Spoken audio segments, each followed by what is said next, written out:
Hi friends, ఈ March 2024 జీతం late అవుతుందనేటువంటి వార్తలు వింటున్నాం ఫ్రెండ్స్. అయితే ఇందులో ఎంతవరకు వాస్తవం ఉందో చూద్దాం.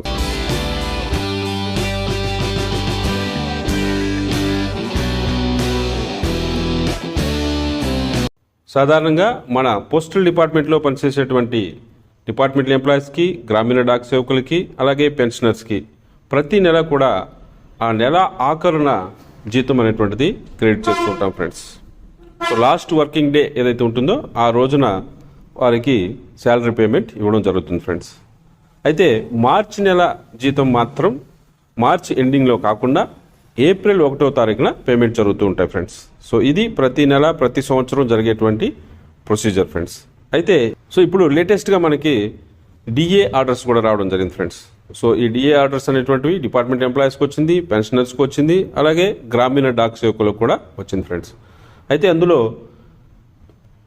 ఈ అరియర్స్ పేమెంట్ అనేటువంటిది జీతానికంటే ముందుగా పేమెంట్ చేయొద్దు అని ఆర్డర్స్ ఇవ్వడం జరిగింది ఫ్రెండ్స్. కాబట్టి పెరిగిన డిఏతో మార్చి నెల జీతము, అలాగే 2 నెలల డిఏ అరియర్స్ మొత్తము కూడా మార్చి నెల పేతో కలిపి 1వ తారీఖున పేమెంట్ చేద్దామని మన అకౌంట్స్ బ్రాంచ్ వాళ్ళంతా కూడా రెడీ చేసుకున్నారు ఫ్రెండ్స్. అయితే డైరెక్టరేట్ నుంచి మొన్న శుక్రవారం రోజున ఒక మెసేజ్ రావడం జరిగింది ఫ్రెండ్స్.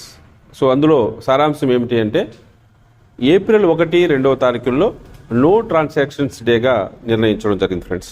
అంటే ఏప్రిల్ 1, 2వ తారీఖున ఎటువంటి ఫైనాన్షియల్ ట్రాన్సాక్షన్స్ చేయడానికి వీలు లేదు ఫ్రెండ్స్. అది అకౌంట్స్ బ్రాంచ్లో అయినా సరే, మన కౌంటర్స్లో అయినా సరే.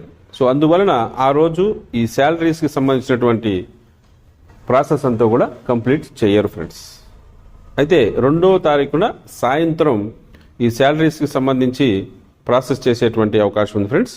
సో అందుకే ఈ ఏప్రిల్ 2వ తారీఖు సాయంత్రమున మన జీడిఎస్ శాలరీసు ప్లస్ అరియర్సు, అలాగే డిపార్ట్మెంట్ ఎంప్లాయీస్ శాలరీసు, అరియర్సు, అదేవిధంగా పెన్షనర్స్ యొక్క శాలరీసు, డిఏ అరియర్సు అన్నీ కలిపి ప్రాసెస్ చేస్తారు ఫ్రెండ్స్. అయితే 2వ తారీఖున కూడా పేమెంట్ కాదు ఫ్రెండ్స్. సో ఏప్రిల్ 3వ తారీఖున అవి బ్యాంకు అయితే బ్యాంకుకు పంపిస్తారు, లేదు మన పోస్ట్ ఆఫీస్ అకౌంట్ అయితే పోస్ట్ ఆఫీస్కి పంపించి పేమెంట్ చేయడం జరుగుతుంది ఫ్రెండ్స్. సో కాబట్టి మార్చ్ 2024కి సంబంధించినటువంటి శాలరీ అలాగే పెన్షన్ అనేటువంటిది ఏప్రిల్ 3వ తారీఖున క్రెడిట్ అయ్యేటువంటి అవకాశం ఉంది ఫ్రెండ్స్. సో ఇది ఒక ఆంధ్రప్రదేశ్ సర్కిలే కాదు, తెలంగాణ కాదు ఫ్రెండ్స్, అన్ని సర్కిల్స్లోనూ ఇదే విధమైనటువంటి ప్రొసీజర్ జరగబోతోంది ఫ్రెండ్స్. సో అది ఫ్రెండ్స్. సో మరొక మంచి అప్డేట్తో మళ్ళీ మీ ముందుకు వస్తాను. అంతవరకు సెలవు.